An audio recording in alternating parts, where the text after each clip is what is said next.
जी अस्सलाम वालेकुम स्टूडेंट्स। आपका सब्जेक्ट है जी बिजनेस लॉ। जो कॉन्ट्रैक्ट एक्ट के मतलब हम पढ़ रहे थे और कॉन्ट्रैक्ट के मतलब में हमने पढ़ा कि कॉन्ट्रैक्ट होने के लिए और एक वैलिड कॉन्ट्रैक्ट होने के लिए ज़रूरी है ऑफर एंड हो, फिर उसकी प्रॉपर एक्सेप्टेंस हो, फिर उसमें कंसिडरेशन यानी उसके बदले में जो कुछ हमें पैसे मिल रहे हों उनकी क्या शराइत है वो हमने पढ़ ली। तो आज हम दो मजीद टॉपिक पढ़ेंगे। एक तो कैपेसिटी ऑफ पार्टीज पढ़ेंगे यानी कौन से लोग आपस में कॉन्ट्रैक्ट कर सकते हैं, और दूसरा फ्री कंसेंट के मतलब पढ़ेंगे। तो आज हमारा यूनिट 1 कंप्लीट हो जाएगा। अच्छा, कैपेसिटी ऑफ पार्टी से मुराद क्या है? कॉन्ट्रैक्ट एक्ट के मुताबिक हमने देखना है कि क्या जो लोग कॉन्ट्रैक्ट कर रहे हैं वो कॉम्पिटेंट कॉन्ट्रैक्ट हैं। अ, उसमें वजाहत ये की गई है कि every person is competent contract, यानी कोई भी कॉन्ट्रैक्ट कर सकता है। Who is of age of majority, जो 18 साल या उससे बड़ी उम्र का हो चुका हो, और साउंड माइंड हो उसका, और नॉट डिसक्वालिफाइड बाय लॉ हो। तो ये हर बंदा कॉन्ट्रैक्ट कर सकता है। इन तीन के person not competent to contract जिनकी तहत लिखा हुआ है, जिसमें एक है माइनर यानी जो छोटी उम्र के लोग होते हैं, बच्चे। पर्सन ऑफ अनसाउंड माइंड नहीं कर सकता, और सर्टन पर्सन है जिन्हें लॉ ने डिस्क्वालीफाई किया होता। अभी पढ़ते हैं हम। माइनर माइनर पाकिस्तानी कवानीन के मुताबिक ये 18 साल आपकी उम्र ना हुई हो तो आप माइनर होते हैं। माइनर के साथ आपका कॉन्ट्रैक्ट नहीं हो सकता। अगर हो भी जाए तो वो वॉइड एग्रीमेंट होगा। हाँ, माइनर जो है वो उस वक्त ये नहीं कि एग्रीमेंट करके बाद में जब बड़ा हो जाए तो फिर रेटिफाई कर ले, फिर वो रेटिफाई भी नहीं हो सकता। एस्टॉपल का रूल भी इस पे अप्लाई नहीं होता, यानी कि अगर वो फ्रॉडुलेंटली रिप्रेजेंट नहीं हो सकता। और माइनर जो है वो किसी फर्म में पार्टनर भी नहीं हो सकता। माइनर एजेंट अलबत्ता हो सकता है, अपने प्रिंसिपल को बाउंड कर सकता है। ये हम एजेंसी के साथ थ्योरी के साथ जाके आगे पढ़ेंगे। मेंबर कोई माइनर रख सकता है अपने घर के किसी बड़े के साथ या अडल्ट के साथ। श्योरिटी फॉर माइनर जो है, उस सूरत में अगर कोई माइनर की गारंटी दे दे तो उस सूरत में वो बंदा जिम्मेदार होता है। माइनर अलबत्ता बेनिफिशियरी हो सकता है, माइनर के बिहाफ पे कुछ चीजें यानी प्रॉपर्टी वगैरह खरीदी जा सकती है। और माइनर के जो पेरेंट्स हैं वो उसके काम के जिम्मेदार लीगली नहीं होंगे अगर वो किसी से कॉन्ट्रैक्ट कर लेता है। इस तरह माइनर नेगोशिएबल इंस्ट्रूमेंट यानी चेक वगैरह भी नहीं लिख सकता। अपनी नेसेसरीज के लिए भी लायबल नहीं होता कोई उसे अगर इस तरह प्रोवाइड कर दे, क्योंकि वो कॉन्ट्रैक्ट प्रैक्टिकली नहीं कर सकता। सेकंड कैटेगरी ऑफ पर्सन है जी पर्सन ऑफ अनसाउंड माइंड, जिनका माइंड ठीक नहीं होता, यानी जो पागल वाले दर्जे में आते हैं वो भी उसमें नहीं आ सकते। अब इसमें कई वजूहात हैं, वो इडियोसिटी, इंसैनिटी, ड्रंकनेस या ओल्ड एज भी हो सकती है।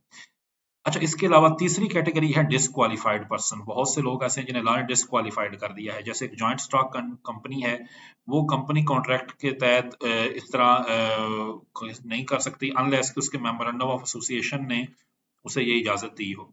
एलियन एनिमीज जो होते हैं, जिन्हें गवर्नमेंट ऑफ पाकिस्तान ने डिक्लेयर कर दिया कि ये हमारे एनिमीज हैं, उनके साथ कॉन्ट्रैक्ट नहीं हो सकता। इनसॉल्वेंट पर्सन के साथ कॉन्ट्रैक्ट नहीं हो सकता जी। इस तरह कॉन्विक्ट जो होता है, यानी जो आदमी जेल में बैठा हो, उससे आपका कॉन्ट्रैक्ट नहीं हो सकता। और फॉरेन कंट्री के जो एम्बेसडर्स होते हैं उनके साथ भी आपका नहीं हो सकता। तो ये तो थी जी कैपेसिटी ऑफ पार्टनर्स के हवाले से बातचीत। अब इसके साथ साथ एक और नोट्स है, इनका भी लिंक मैं आपको शेयर कर दूंगा। लास्टली जो हमारा टॉपिक है फ्री कंसेंट का, यानी जब किसी से कॉन्ट्रैक्ट किया जाए तो कंसेंट फ्री हो, ऐसा ना हो कि जबरदस्ती कंसेंट ली जाए। और कंसेंट कब फ्री होती है?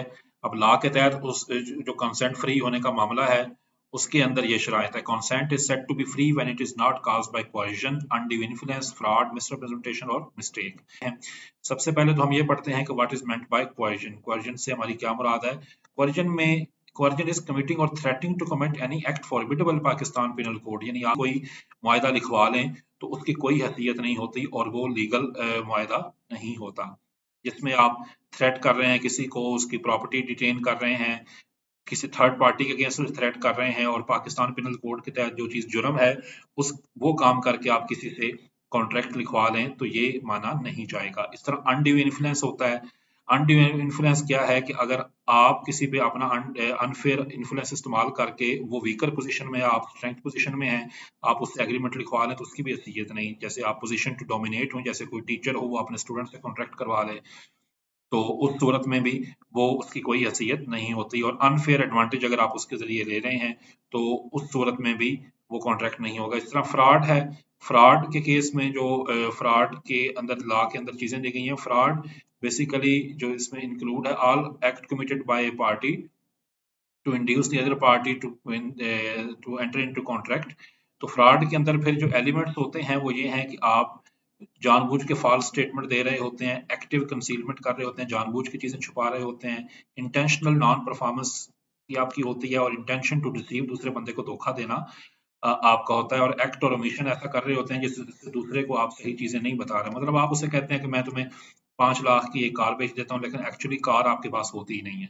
तो ये आपका फ्रॉडुलेंट एक्ट होता है। इस तरह मिस रिप्रेजेंटेशन भी ना हुई हो कॉन्ट्रैक्ट के अंदर। मिस रिप्रेजेंटेशन क्या है? इसे कहते हैं honest miss statement of facts. बहुत दफा एक बंदा जानबूझ के नहीं, लेकिन उससे गलती हो जाती है कोई कॉन्ट्रैक्ट करते हुए, तो उस सूरत में भी कॉन्ट्रैक्ट जो है वो सही नहीं हो सकता। जैसे अनजस्टिफाइड स्टेटमेंट होती हैं, ब्रीच ऑफ ड्यूटी बहुत दफा आप कर सकते हैं, ये इनोसेंट मिस्टेक आप कर सकते हैं।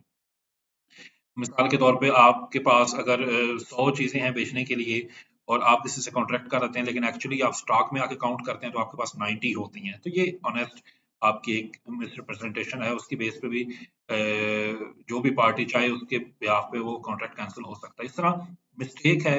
बहुत दफा आप जब एग्रीमेंट कर रहे होते हैं तो आप नेचर ऑफ थिंग्स के मुतल्लिक एज मिस्टेक पे होते हैं।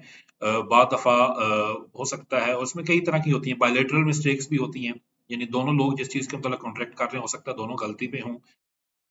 इस तरह आइडेंटिटी ऑफ सब्जेक्ट मैटर के हिसाब से मिस्टेक हो सकती है, ओनरशिप ऑफ सब्जेक्ट मैटर के क्वांटिटी और क्वालिटी के मतलब मिस्टेक हो सकती है। मसलन मैं आपको 100 किलो गंदम देना चाहता हूँ, लेकिन एक्चुअली मेरे पास गंदम ही 80 किलो है, तो मैंने खुद अपनी काउंटिंग में मिस्टेक है, तो इसकी बेस पे एक डायरेक्ट आपका कॉन्ट्रैक्ट नहीं हो सकता।